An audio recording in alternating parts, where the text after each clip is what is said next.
Welcome to another static series video. What we have going on today is finally trying to fix the alignment issues that we have going on the Legacy. If you haven't watched any of the videos before, or if you haven't seen any of the TikToks before, we have the tie rods completely maxed out all the way in, and we still have toe out on both sides. And then on the rear there, on the rear here, we have a crazy amount of toe in. Now the rear, I haven't tried adjusting the toe, so I'm gotta see if we can fix that. I'm sure we probably can. The front, like I said, the tie rods are completely maxed out all the way in. There's nothing we can do. But I'll show you what our plan is with this video that I took earlier today looking at it. Nope, I don't see any threads. What we could do though, do you think we could shorten this? Like the actual tie rod end? Shorten the tie rod end? That might work. As you saw, our plan is to take off the outer tie rod and trim it down. That way it can go on further. In theory, I think that should work. So we're gonna go see if this works, and hopefully we can actually make this car drivable, so that way I can actually drive it around. And then the only other thing to figure out after that to go lower is the axle bind, which is going to be either new axles, extended lowers, or converting it to rear-wheel drive. And then we can go way lower because we have the 326 power springs in the front, but we don't have the 326 power springs in the rear. So if I throw the 326 power springs in the rear, we can go another, 4 inches, which obviously the car wouldn't be drivable that low, but I'd like to go another inch, at least, 1.5 inches maybe. We'll see what we can get out of it, but we gotta figure that out first so the car's not squatted. We're gonna go to my grandpa's shop because he has all the necessary tools. See if we can get this work. Let's see if the car will start today because it's been having a lot of issues. I have a new sensor on the way that should fix it, but I tried moving the car last night and it wouldn't start. So let's see.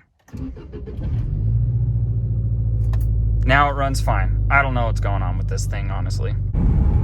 This car is seriously so sketchy to drive with how screwed up the alignment is. It is all over the road. It is terrifying.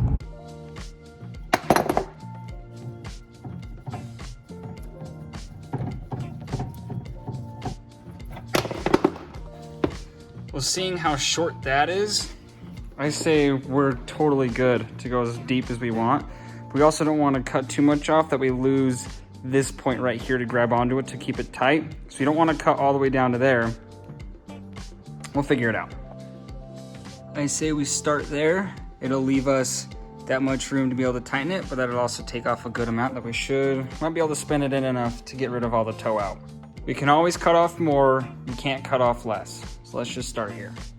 Well, it does have an end, and we hit it by only going like that far in. So our next option is to trim this, which we don't want to trim too much because we don't want anything to break, but we'll trim this just a little bit.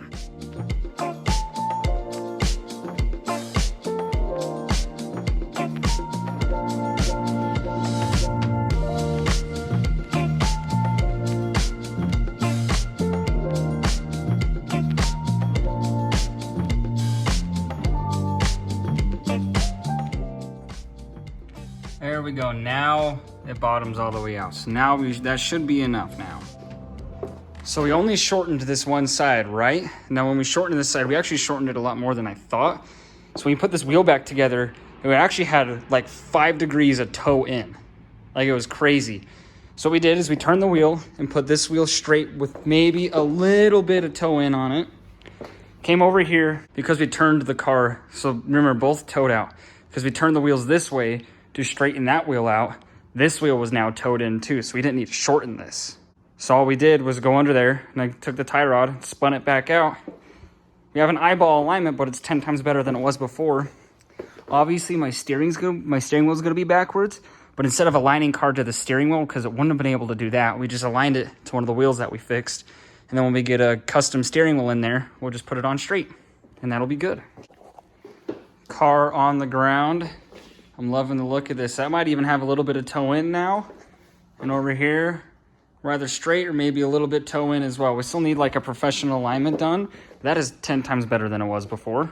In the next video, we're gonna have to figure out the axle bind next because we can't go lower in the front until we figure out the axle bind and until we figure out clearing the frame that's right above the wheel. I have maybe 3/4 of an inch on the frame right now, and I already have a few rubbing marks on it. And I don't know if that's from before or after we put the Swift springs on, so I'm not sure if I can go lower or not, but I can't even go lower because of the axle bind. So in the next video, we're gonna figure out axle bind. I wanna put the Swift springs or the 326 springs on the back so bad because I can go like another 1.5 inches in the back easily if I throw Swift springs on it. But then the car's gonna be squatted. So I really, really, really wanna figure this front end out. That way we can slam the crap out of it. Whether that's throwing spacers on the engine mounts to raise the engine to get rid of axle bind, or whether that's converting the car to wheel-wheel drive by just capping off the trans and the hub and taking the front axles out and doing something with the center diff. I've heard that if you don't do something with the center diff, if you don't weld the center diff or do a LSD center diff or whatever it is, that it'll only send power to the front wheels and actually won't send power to the rear wheels. And then I've also had a friend tell me that you can just pull the front axles out, not weld the center diff, and it will still send power to the rear wheels, just not all of the power.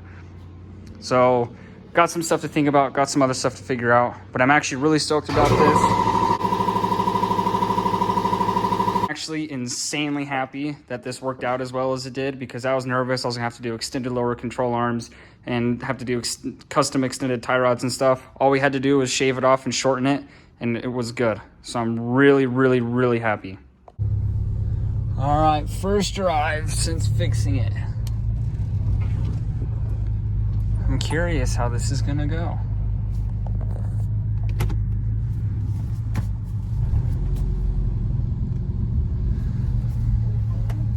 Am I feeling less axle bind?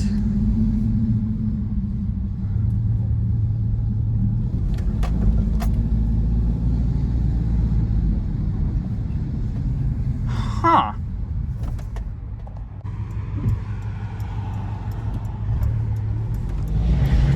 Whoa, three-wheeling hardcore.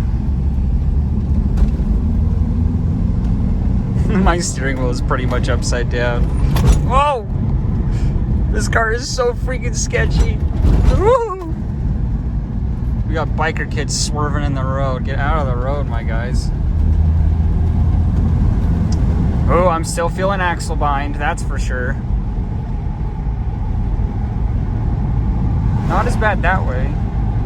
Maybe not. What was I feeling? Look at my steering wheel. It's pretty much upside down. Oh my gosh. Okay, the car's not as all over the place as it was, but we still need to fix the rear alignment. The rear alignment is still bad, so the rear end is still kind of shaking me back and forth, but the front end feels a lot more solid now. Oh, I'm still getting some good axle bind. What about this way? Yep. So we're still getting, honestly, the axle bind isn't as bad, but it's still there. I figured the alignment would help with the axle bind a little bit, but it's definitely still there.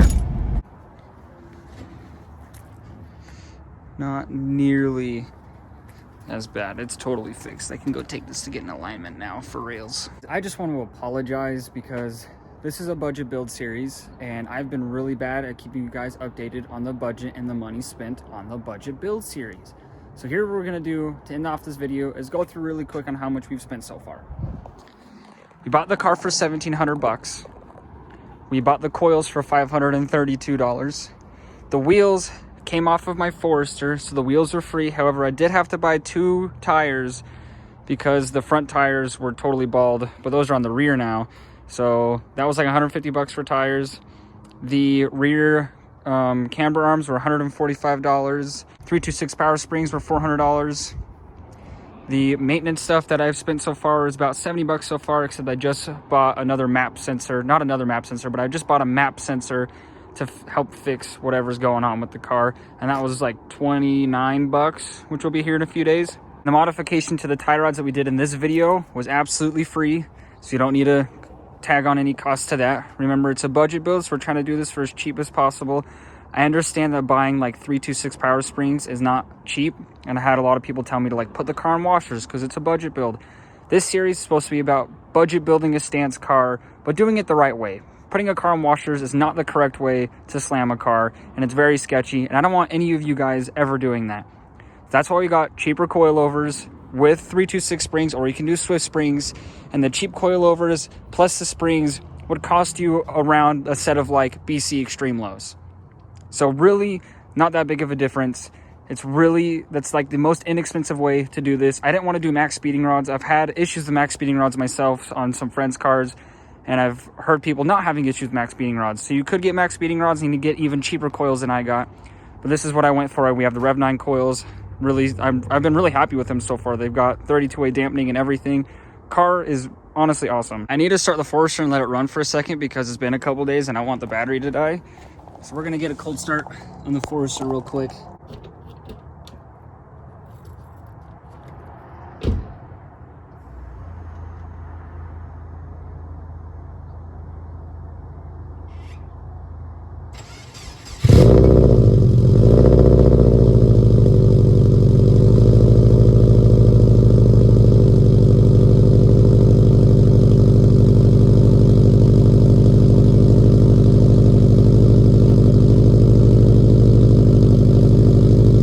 That's the quick rundown on the cost of everything. This is where we're going to end this video, guys. Next up is going to be figuring out axle bind. I've been talking to one of my stance buddies.